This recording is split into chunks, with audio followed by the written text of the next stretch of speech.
FSgt Squadron and welcome back to a new video.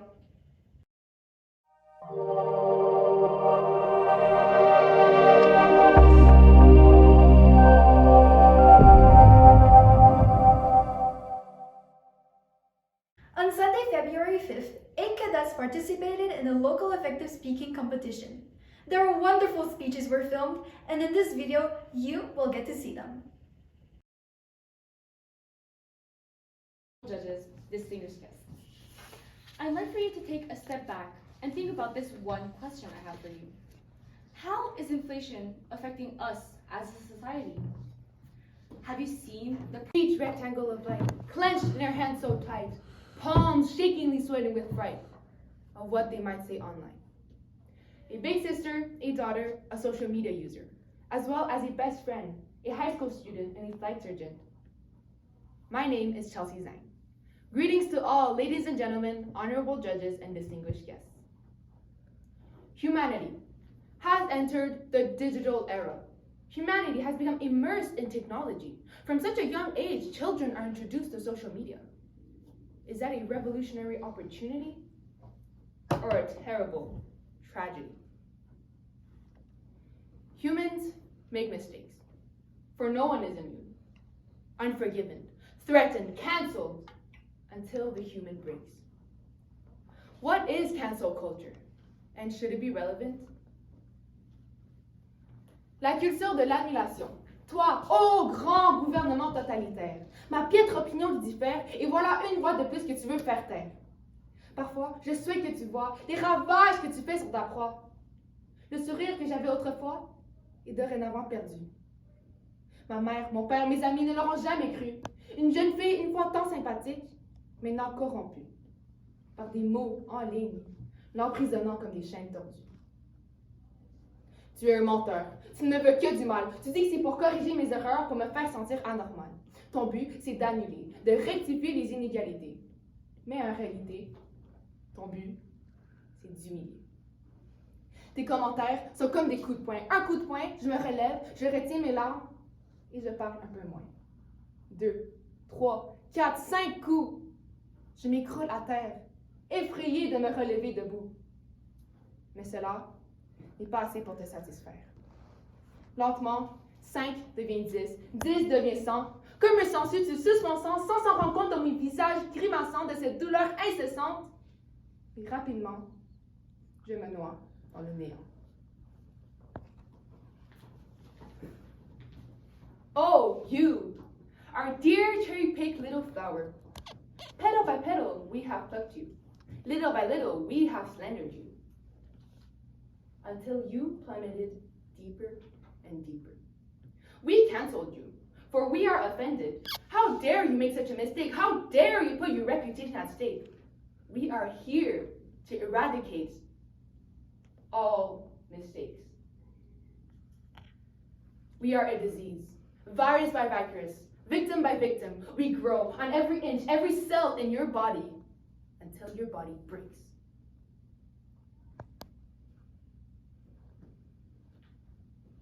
We are an army of a million. You are just one single human. We stand all together to make you cower in fear. You are an idol on screen. Your goal is to be seen. Your every move, every action, every word, every thought, you'd better watch out. As if in your garden of pretty little flowers, there's one single weed, we will make you bleed. La culture de l'annulation, c'est un piège. Un piège créé par des intimidateurs, non pas à cause d'une vérité ou d'un fait, mais d'une hypothèse. Un piège qui entraîne des regrets et de la colère. Un piège qui ruine des vies et des carrières. Selon la presse, 2 ans auparavant, un jeune homme plein d'ambition et savant, Julien Lacroix, en 2020, a été accusé d'harcèlement sexuel par 9 femmes. 9 témoignages sûrs et certains de leurs paroles et de leurs actions. 9 publications en ligne où elles diffusèrent l'information. Aujourd'hui, en 2023, ces femmes expriment leurs regrets. Je me sens hypocrite, dit-elle. Les gens me mettaient de la pression pour témoigner, dit l'autre. Je suis désolée. Je n'étais pas au courant des dommages que j'ai causé.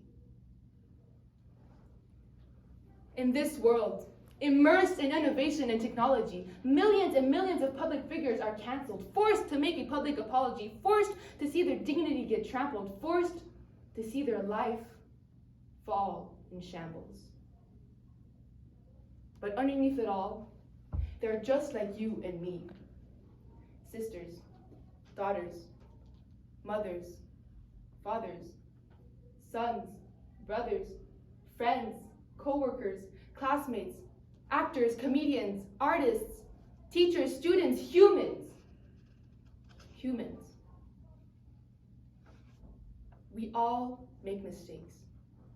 We are allowed to make mistakes. If we were to communicate, to speak face to face, if their flaws are something we can embrace, the world would be a better place. 69, les humains ont atterri sur la Lune pour la première fois.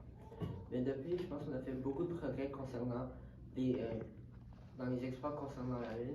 Je pense qu'on va bientôt arriver à un point où on est trop concentré sur la Lune plutôt que de prendre soin de notre propre planète. Donc, mesdames et messieurs, honorables juges, invités distingués, c'est caporal de la section Sgt Maistrenko, je crois qu'on ne devrait pas être aussi déterminé à construire une station lunaire. Did you know that the moon landing cost $25.8 billion at the time, which is now worth roughly $257 billion? In comparison, UNICEF's budget for the next 4 years is $25.9 billion. So we're talking about a project that consists of just bringing people to the moon and back, costing as much as what UNICEF spends in 4 years, improving the life of kids in need worldwide. And this amount of money is without considering the inaugural loss of the 3 astronauts who died in the Apollo 1 launch of 1967. Now this is all part of the first reason why I think we shouldn't be building an outpost on the moon. That reason being that the resources it would take are too expensive and that the conditions on the moon just aren't meant to sustain humans. So now for the conditions themselves, the moon doesn't have an atmosphere, so we are protected from the UV light that the sun emits or from spatial radiation, which would both dramatically increase the risk of developing cancer. And with the lack of atmosphere, we are protected from the bombardment of spatial projectiles, which are sometimes big enough to cause craters 140 feet wide in diameter. Also, there's no breathable air or almost any gases, so we would have to bring our own air, which is a lot more work than if we already had air. And finally, the temperatures there can get extremely cold, reaching minus 130 degrees Celsius. I understand that the exploration of space I understand the impact that the exploration of space had at the moment and all the technological advancements that it gave us. But right now, I think we have to rethink a better way to put those technologies to use, considering the threats to human survival right now. So climate change is a reality. It's here. Forest fires, reduced harvests, droughts, floods. We're seeing it on a day-to-day basis. Isn't it? And I think it's really at this moment that we should put our work put our efforts into keeping our wonderful planet functioning and thriving like it's been doing for the past millions of years. Today, the poorest countries are paying the price for the powers that have been abusing nature, and those powers are usually the ones interested in putting money into exploration rather than into trying to limit the damage they have been causing on Earth. Industrial pollution and day-to-day living conditions of a relative minority are producing too much garbage than what we can manage. And insignificant is the amount of money that is invested in order to look for new technologies to help us deal with this in an ecological manner.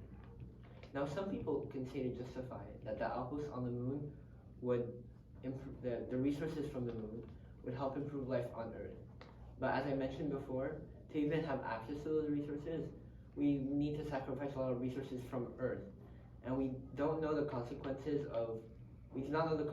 of drastically changing the moon since the moon and the earth have a very like close relation in terms of gravity and everything.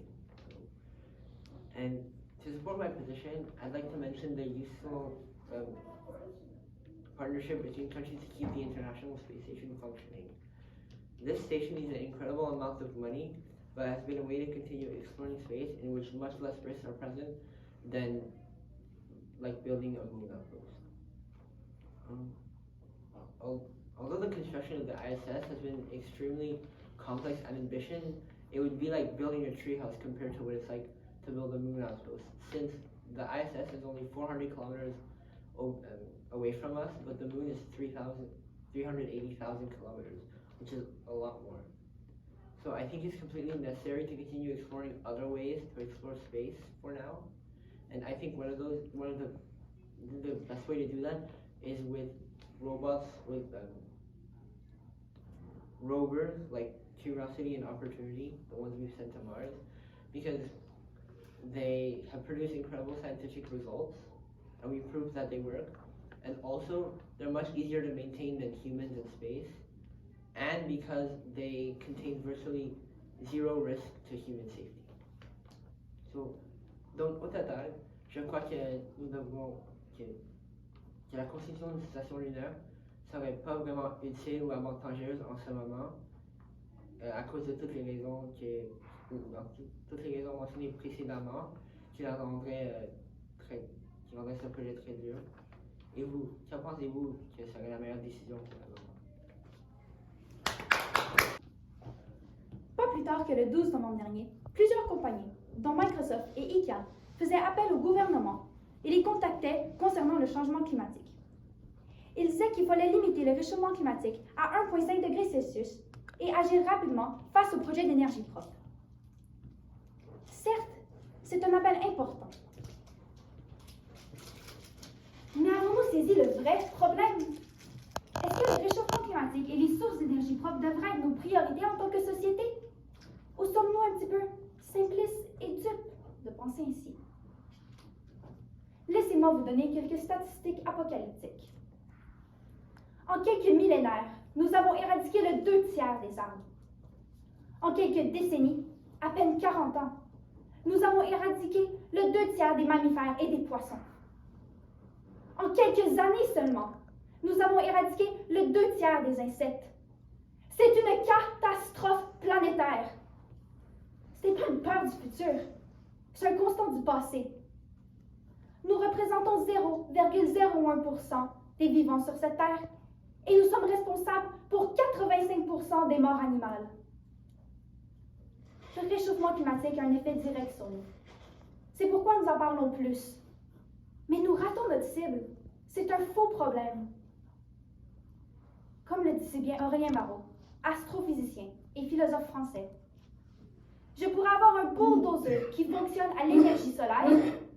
Je pourrais quand même raser toute l'Amazonie. Sachant ce que je vous ai dit, ne croyez-vous pas que les priorités de notre société devraient être 1. D'arrêter le piège exponentiel? Il nous faudrait 1,7 terres pour combler nos besoins actuels. 2. Préserver les espaces de vie pour les animaux. Et 3. Arrêter de tuer la biodiversité qui crée une destruction en chaîne du vivant. Et ceci nous inclut.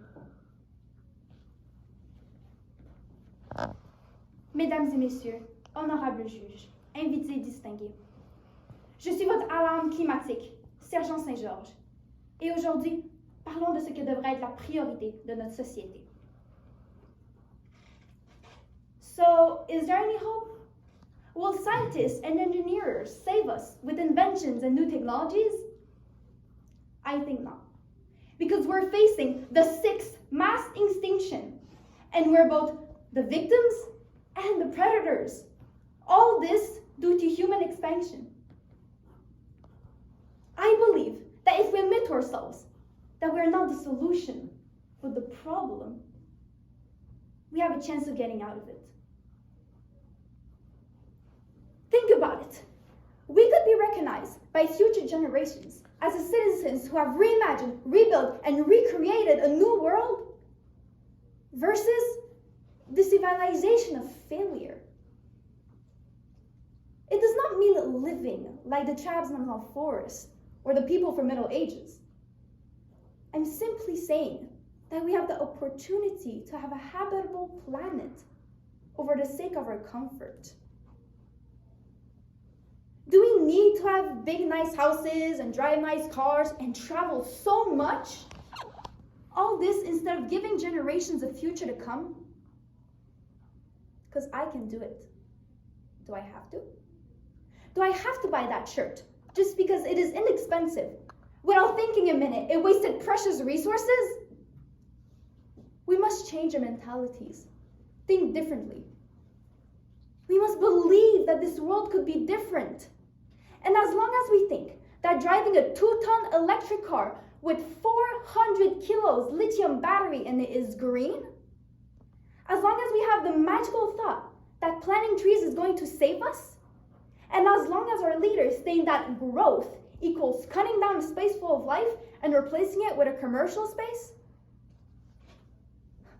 we will not have started to think seriously.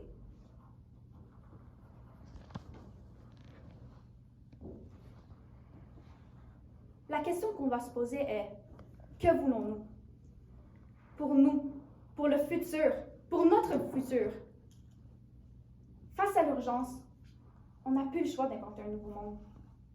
La planète est en train de céder. Il faut arrêter le pillage exponentiel des ressources, préserver les espaces de vie pour les animaux et arrêter de tuer la biodiversité. Sinon, les conséquences seront inévitables.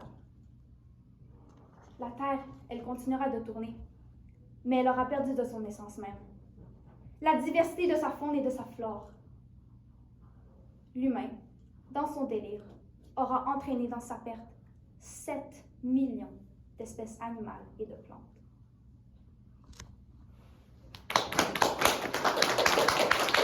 Le trafic que vous passez dans les autoroutes chaque matin. Les camions avec les logos d'épicerie contenant des aliments importés de d'autres territoires. Maintenant, pensez à ceci. Vous marchez vers les kiosques ou le supermarché de votre centre-ville et qui contiennent des aliments frais et appétissants. Lequel des scénarios semble le plus alléchant? Est-ce qu'acheter local une solution pour sauver notre environnement? Ou est-ce juste une autre action qui nous mènera à une autre crise économique et alimentaire? Mesdames et messieurs, honorables juges, invités distingués, je suis votre porte-parole environnementale, Cpl Dehnadi, et parlons de ce qui signifie acheter local. On a lovely afternoon, you come back after a long day of work and your stomach starts growling. You open the fridge and to your disappointment, it's empty. So you grab your wallets and your keys and you head to your favorite fast food place. On your way, you cross paths with a little farmer's market down the road, and you see a lot of people going from one stand to another. Your curiosity gets to you, and you go see what they had to offer. While looking at the vegetables, you ask the vendor, what is the difference between their products and the ones from big companies and fast food places? The vendor replies, saying that their food was grown here and are fresher. It is part of a lifestyle that some choose to practice that involves to buy produced goods closer to their residence. Did you know that butchers are a good place to source your meat? In fact, one of the many reasons why people choose to buy local is because they know when, where, and how their product was made. This knowledge is called quality control.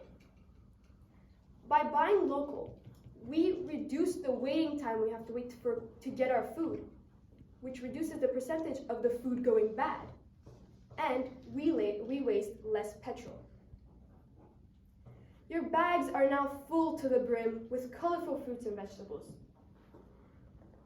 While progressing further down the road, you see carts not only selling edibles, but clothing and jewelry, all of dissimilar styles and beautiful fabrics.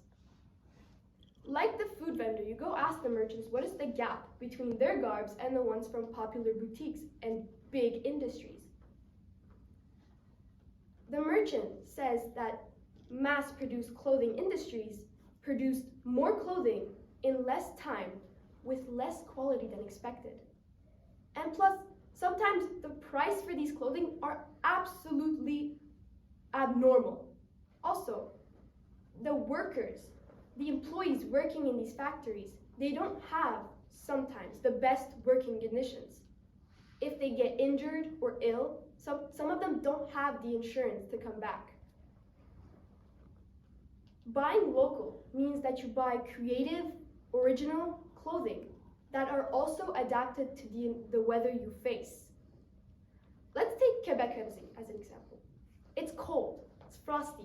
We need coats, hats, scarves that are resistant to the cold from November till March. Now I'm sure you're all wondering, why is this little girl coming up here and telling us what this is? To every vendor you went to talk to, you learned a new fact that advantages us economically, socially, and environmentally. By buying local, we boost this country's global economy system. If you are a local business owner and you buy from another local franchise, you not only promote their business, but you can make new connections that can promote your business as well. In a social perspective, you can create new job opportunities for your friends, your family, even yourself. Maybe getting a job isn't as hard as you thought it would be. From SEO, at least 70% of US citizens have been buying more and more locally made products in 2022. And what about us?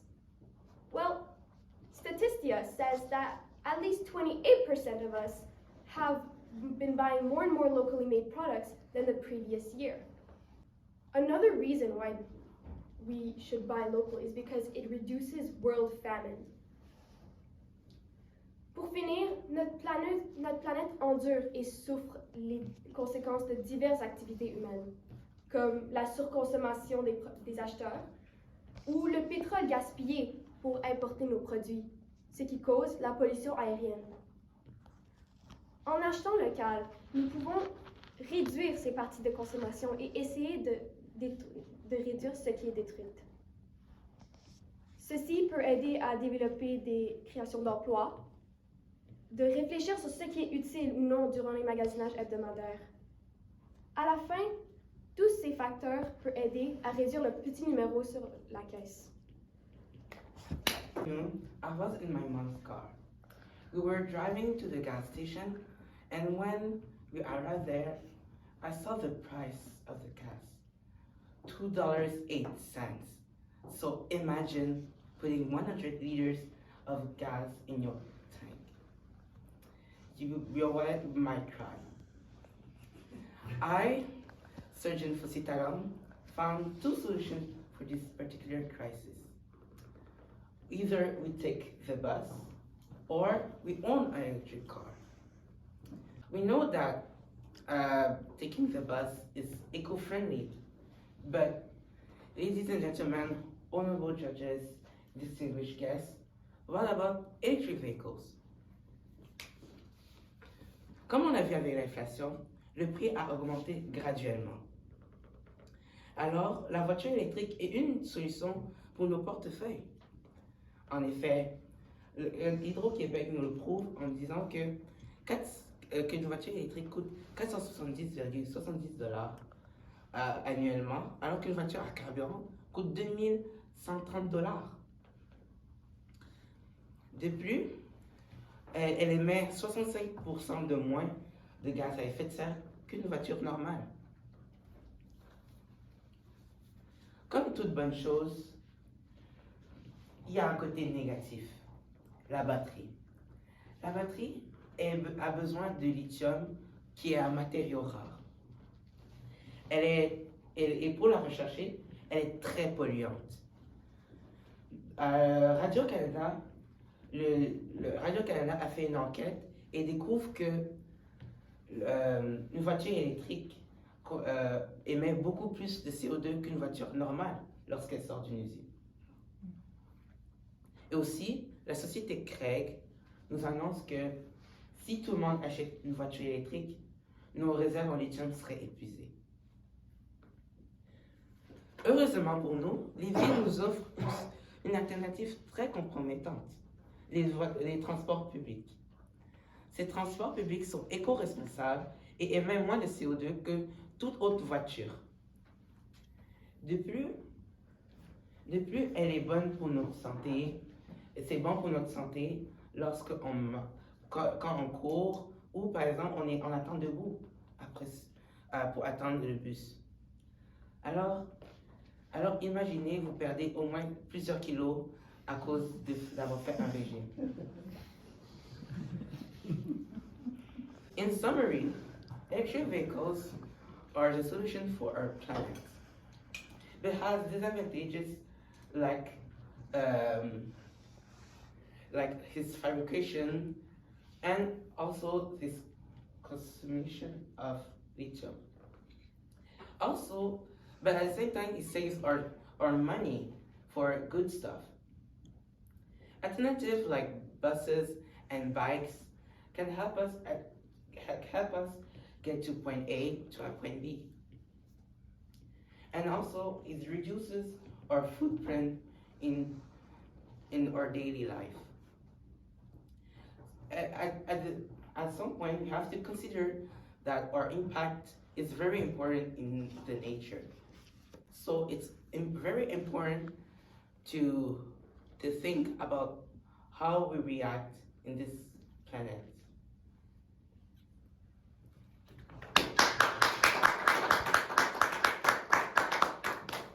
A de multiples visages. Cela peut être un sourire génuin, un sourire forcé, un sourire chagriné, ou bien encore un sourire moqueur. Mais lorsque l'on ne sourit plus, qu'est-ce que cela présage de nous? Mesdames et messieurs, honorables juges et invités distingués, aujourd'hui, je souhaite traiter d'un sujet qui semble plutôt récent, mais qui en réalité date aussi loin dans le temps que l'arrivée de Jacques Cartier et de Samuel de Champlain. Moi, sergente de section Hena Chen, souhaite aborder le sujet de la loi sur les Indiens de 1876. The Indian Act of 1876 tragically altered the lives of the First Nations peoples of Canada. Long before white settlers even discovered this place, they used to thrive on the rich natural resources of this unceded land that we now call Canada. Canada was the ancestral land of hundreds of indigenous nations, each having their own culture, traditions, and uniqueness. Now, what the Indian Act of 1876 attempted to destroy was an intricately beautiful system of human relations, of dialects, of values, customs, and diversity. The act in itself was introduced by our very first Prime Minister, Sir John A. Macdonald. According to his wishes, Canada would be acclaimed as the unison between the French and the English, the two founding peoples of Canada. However, there is a major flaw in this, because he had to omit hundreds of other nations, including all the indigenous peoples that have been established here way before he was even conceived. So, in order to repress them, he had to establish the Indian Act that would civilize, assimilate, and eventually destroy all traces of indigenous presence in Canada. Now, let's take a step back and see just how far the colonizers will go in order to choke out the colonized, shall we? First off, they implemented a system of reserves in order to trap indigenous peoples within boundaries far away from the outside world. Even to get out, they needed special permission from the Indian agent guarding their homes. He was often not a friend of theirs. He was opposed to their customs and their ideas. And his main role usually was just to diminish the amount of indigeneity in the reserve, which in itself is pretty absurd since we're actually in an indigenous reserve. This just shows at what lens settlers think of indigenous peoples as savages who cannot go unchecked, as children who need to be constantly monitored and surveilled. Indigenous culture was and is still being wiped out. Individuals could not go hunting like they used to because they were cooped up in a small space. Their chiefs could not be hereditary anymore. They had to be elected as per the Western customs. Their ceremonies that they have long celebrated had to be erased because they were banned. If you were born a status Indian, your only hope of ever surviving and eliminating the prospect of having misery and poverty in your life was to reject that culture, that identity, and your status to live in this settler society. This is how we treated the people who welcomed us into their land, sharing with us the generous prospect of coexisting through trade and friendship. We could have done better. La loi sur les Indiens de 1876 a redéfini les nations autochtones du Canada. Nous leur avons infligé une plaie irréparable, et bien que nous ne pouvions pas changer le passé, nous pouvions toujours travailler vers un futur meilleur en harmonie. Enough on earth for everybody's need, but not enough for everybody's greed, by Mahatma Gandhi. Good morning, honorable judges, distinguished guests, and ladies and gents.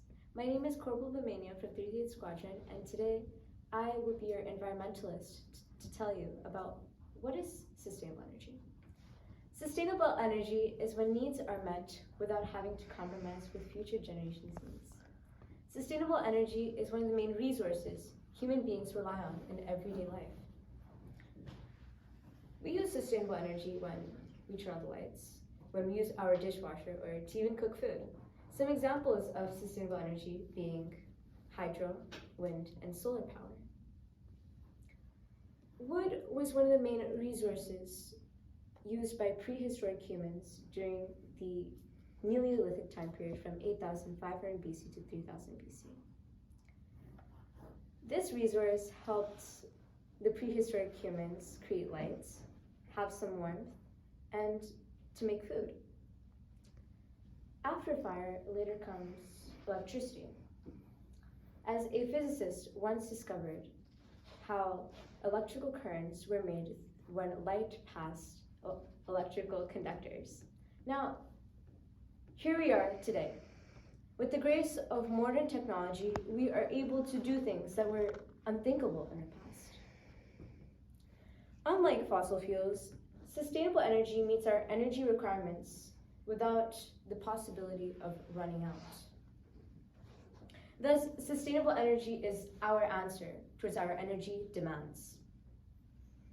Sustainable energy has no harm or slight risk towards our environment. According to statistics, it is shown that 31% of Canada's energy comes from gas after oil and hydropower. The cost to capture sustainable energy may be high. However, there are pros to it. Some of them being how it creates local jobs and ensures energy reliance, and how it improves public health. But when we look at the downsides, there are quite a few as well. Sustainable energy disrupts the wildlife. it causes noise pollution, and it also ruins their environment. But finally, we can say that our energy demands and our environmental needs are in conflict. The question being, will humanity and nature be able to strive together? Let us say that we decide to put no additional measures or changes to our environment, in the sense that no changes to our natural lands or fossil fuel extraction methods. This would lead to a temperature increase of 5.8 degrees Fahrenheit, which would further lead to destruction. When I mean by destruction, I mean by floods, droughts, high climate, and heavy temperatures. Once again, sustainable energy is when needs are met without having to compromise for future generations. It's one of those resources that human beings rely on in everyday life. As we look at the bigger picture, sustainable energy helps tackle climate change. Climate change is the reason there are hotter temperatures, loss in the diversity of animals, and the loss in food. Now, you may ask, what can we do about it? Well, we can all attempt to live sustainably. As Jonathan Shell once said, every person is the right person to act. Every moment is the right moment to begin. We can all make a difference by reducing our energy consumption, by making a difference and relying on our car less, by taking different modes of transportations like the metro or the train, and lastly, save water. This is your time to take action and for you to do something better for the environment. And your actions will contribute towards our resolution in striving humanity and nature. It is to say that if everyone on Earth, or at most majority, decide to live sustainably, the outcomes shall remain grand. Life expectancy shall increase, and the climate shall be better. And most importantly, happy people. Thank you.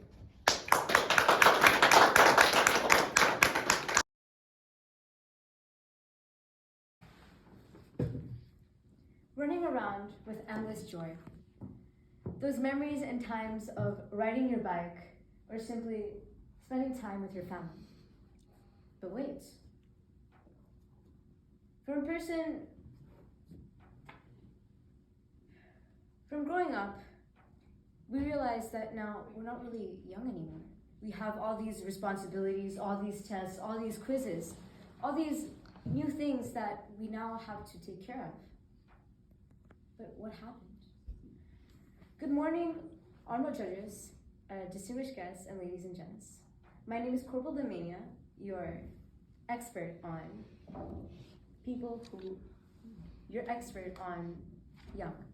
young people, on the young generation. And today, I want to talk about what is it like to be young. When we think about young, I personally think of small little children spending time with their loved ones and really just being them and not worrying about anything.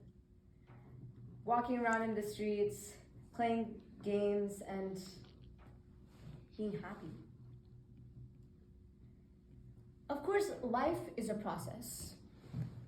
We're born, and after we get old and we learn this new experience, because humans are born with the mind of a blank slate. When I mean a blank slate, I mean just like a regular blank piece of paper. Colors, which can be known as experiences, start filling in those pieces of papers, right? But at some point, life starts to become overwhelming. Reality snaps back and we realize, oh, we're not little kids anymore, are we? We can't really act childish, really, because now we're in high school and people want us to be mature. People start to have expectations and we can't really be that young self as we were. As time goes by, I would say to live in the moment. Because we only have that one moment to do whatever we want. That one moment that you can succeed in and that you can do something. So, just live in the moment. Thank you. Mesdames et messieurs, juges honorables, les invités distingués. Moi, sergent de section Hena Chen, entends souvent les autres dire que vous, les jeunes, vous êtes le futur de notre nation, de notre pays.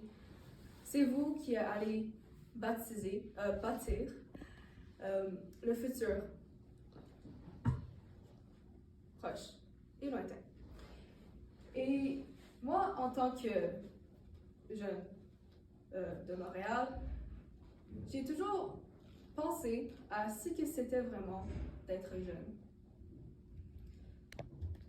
For me, being a young person represents having responsibilities, yes, but also having a lot of hope in the future and in what I am currently experiencing.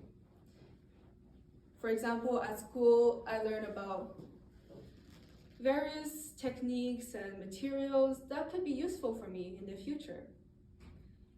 I think that as a youth, people, and mostly adults, have a lot of expectancies on us in order to actually be the best we can to create a better society.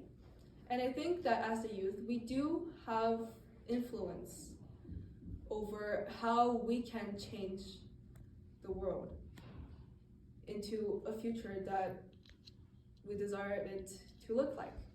For example, youth today are very invested in the nature, in responsible traveling, eating, and energy.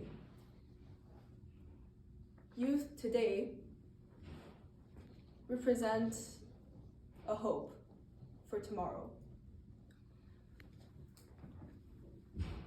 Bref, je pense que en étant quelqu'un de jeune dans cette société, moi et les personnes et mes amis qui sont jeunes avec moi représentons de l'espoir, mais aussi une grande responsabilité pour notre futur.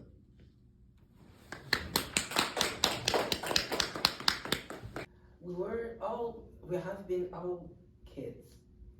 A life that wasn't being great sometimes, but was also very happy.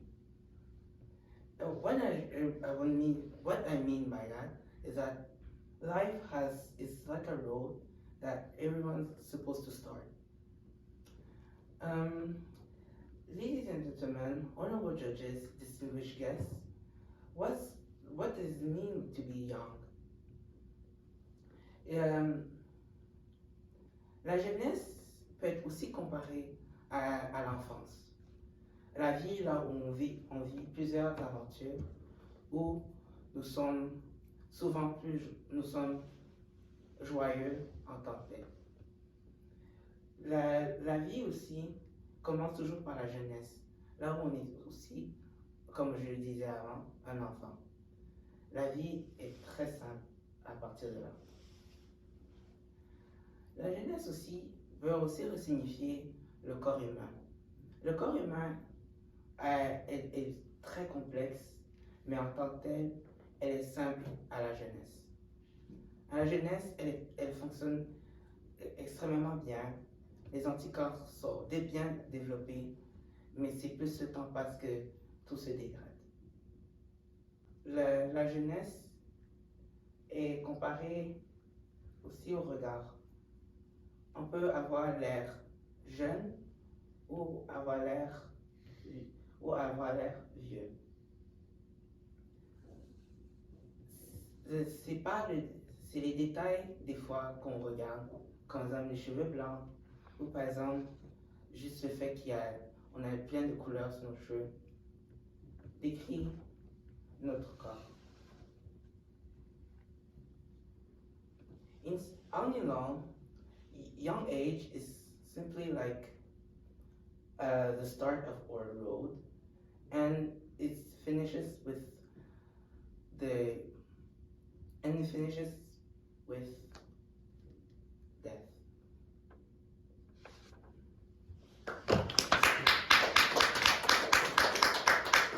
From a very young age, we have been told many, many times by our parents, our grandparents, cherish your youth, only live once, appreciate every second of your life. Sometimes it's hard to cherish it, but they're right. Ladies and gentlemen, honorable judges, distinguished guests, I am Cpl Dehnadi, and let's see how well I cherish my life. J'ai toujours comparé ma vie comme si c'était un arbre. Avant, c'est dans la terre, il n'y a rien. Ça commence à pousser, c'est une racine. Un tronc commence à former, les branches s'éparpillent, finalement les feuilles s'éblouissent. On peut vraiment comparer ça comme le processus de la vie humaine. Et comme les saisons, les feuilles tombent. Tout le monde, ici sans doute, a fait des erreurs. Peut-être pour un devoir, un choix public, n'importe quoi. Si tu repenses à l'arbre, peut-être que l'arbre a fait une décision qui n'était pas parfaite pour l'environnement, comme pourrir sans aucune raison.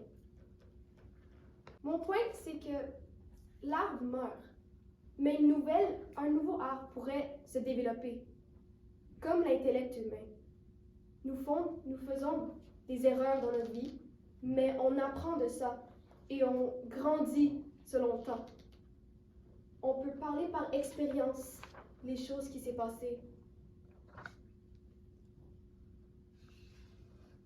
All in all, life goes on, but it's really what you do with your life that's important. We're all humans living on this planet. We're all humans that thirst knowledge.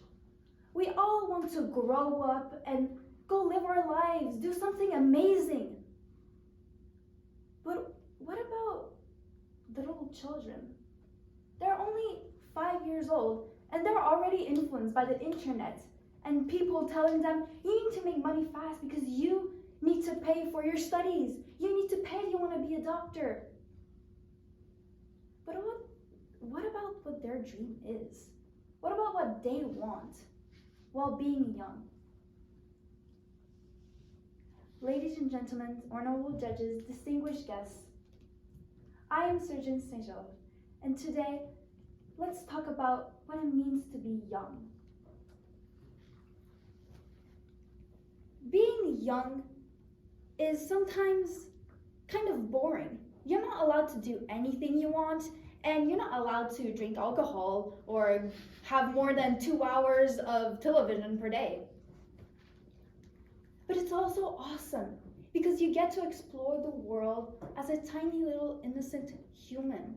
You still believe in Santa. You still believe that Dad did not put that $5 under your pillow when you lost your tooth. You still live in this magical fantasy. Being young is such a great opportunity, and often people neglect it. Quand j'étais jeune, je voulais tout le temps être comme ma mère et pouvoir rencontrer des personnes qui allaient complètement changer ma vie. Je voulais pouvoir vendre des maisons, je voulais pouvoir tout parler à des assemblées de personnes. Maintenant que j'ai 15 ans et que je suis grande, je me rends compte que quand j'étais jeune, j'étais confortable. Je devais pas de responsabilité. Oui, je devais faire la vaisselle. Oui, j'ai encore de la vaisselle à faire. Mais c'était un monde idéal dans lequel je pouvais être moi-même, petite innocente Saint-Georges, qui sautait sur la trampoline en s'amusant et disant que le monde se réparait. Être jeune, ça veut dire Techniquement, être jeune, ça veut dire c'est le contraire d'être vieux. Donc, c'est défini par ton âge. La jeunesse est techniquement définie par ton âge, mais je pense qu'il y a d'autres. La jeunesse, c'est pas juste l'âge et qu'il y a d'autres choses qui viennent avec. Mesdames et messieurs, honorable juge, invités d'essayer, je suis capable de Sgt Maistrenko et comme personne jeune, je pense qu'il y a d'autres choses à être jeune que seulement être seulement le contraire d'être vieux en termes d'âge. So, being young is being able to have more physical capability. Like for example, being able to do more physical activity than people that are not young, I guess. Also, when you're young, you don't have to worry about lots of things you have to worry as an adult, and you are taken care of financially and other things. Also means learning, because when you're young, you're obviously learning.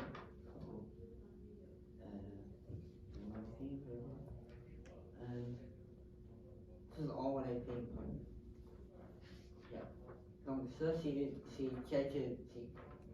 quelque chose que je pense qui vient avec être jeune.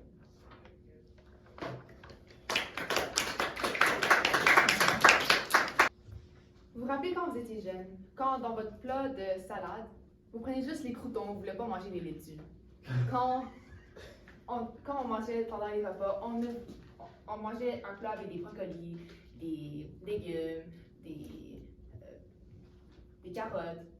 Mais toi, tout ce que tu voulais, c'est attendre pour le dessert à la fin, le gâteau au chocolat. On pensait pas aux légumes. Quand à l'Halloween, on aimait ça, aller dehors et recueillir des bonbons, puis là on revenait chez nous, puis on en mangeait tellement qu'on avait un peu de carie. Mais bon. Moi, j'étais une d'entre elles. Sergent de section Chelsea Zhang. Par contre, j'ai appris que lorsque je grandissais, en ce moment, les choses ont changé. Les bonbons et les sucreries que j'aimais tant avant m'intéressent plus autant. En fait, qu'est-ce que ça veut dire être jeune et aimer tant de sucreries et de gâteaux comme ça? I'm sure now, as adults, you'd rather take care of your body. You want to eat the greens, you want to eat the good stuff. You don't want to eat calories and sweets that's going to deter your health. Why is that? Because when we're young, we like superficial. We like pretty little things and stuff that will make us instantly happy. But when we grow, we learn. We learn to explore the world. We learn to go out there, not being protected by our parents. We learn our passions. We learn how to socialize, how to talk with other people, how to talk in front of people, how to interact, how to teach, and how to live. Quand on est jeune, c'est le pivot. La jeunesse, souvent on dit, faut en profiter de la jeunesse parce que c'est juste de 12 à 18 ans, le temps que tu changes le plus, le temps que tu apprends du monde autour de toi. And that is why it is extremely important for us, when you're young, to go to the right path, to eat the broccolis and not the chocolate cakes. To go out there and explore the world without our parents constantly telling us what to do. To be young means defining your future and defining what you're going to be as a human being.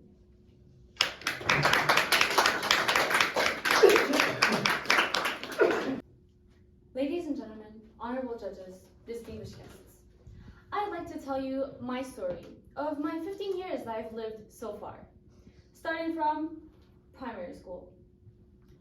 Me, your typical teenager, warrant officer second class, Lou. I've always had a carefree childhood.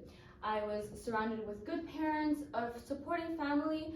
All I had to do was go to school, talk with my friends, and have fun. I was a really ignorant child, if I'm completely honest. I didn't know anything about what it was like being in society, since I had really conservative immigrant parents. But I still learned to have fun in my own way. I created fun memories and learned a lot of things about life. I was very, very young. But then came 5th grade. I remember having a revelation, you could say. I saw the world in a different perspective. Everything seemed so new.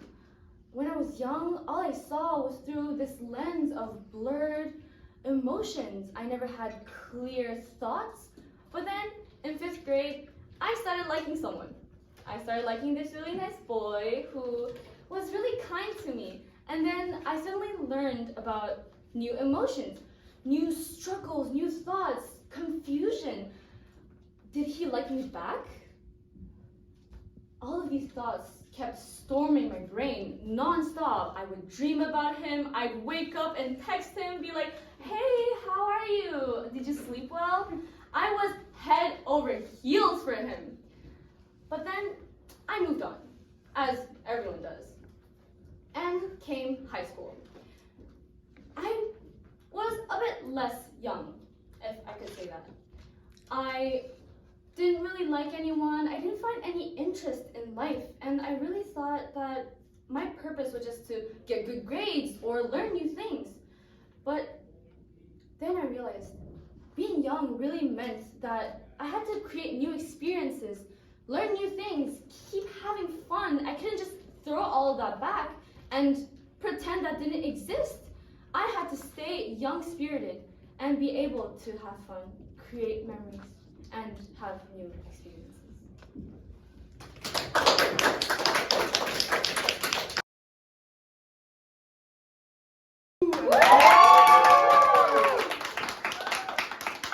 Ok, roulement de tambour, en 2e place, nous avons Zhang. Et en 1re place, nous avons Marie St-Georges.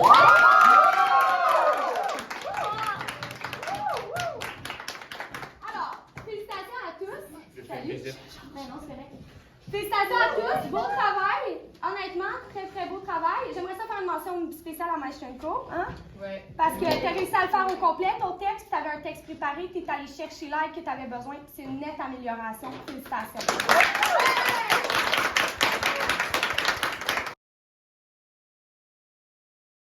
Imaginez une journée très difficile pour vous. Se lever le matin devient difficile.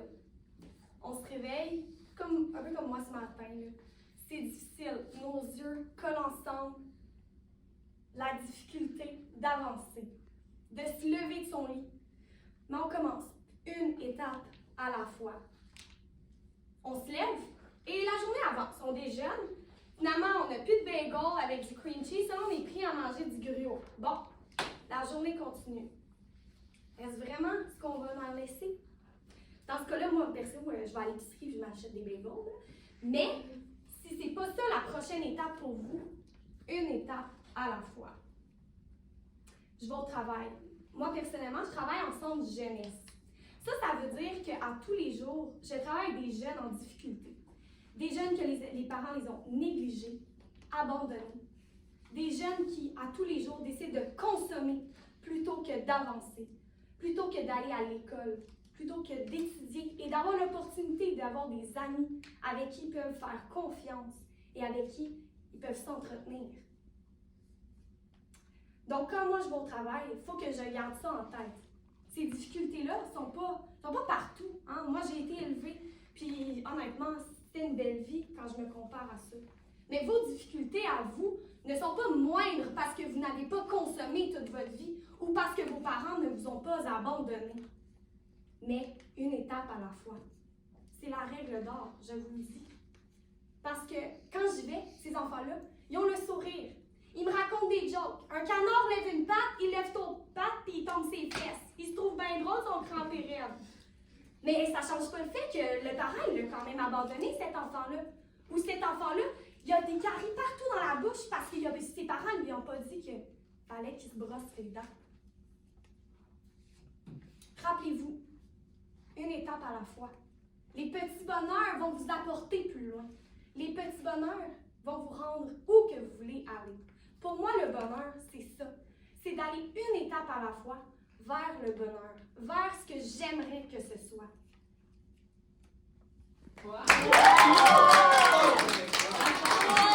In the name of the Effective Speaking team, thank you for watching this video.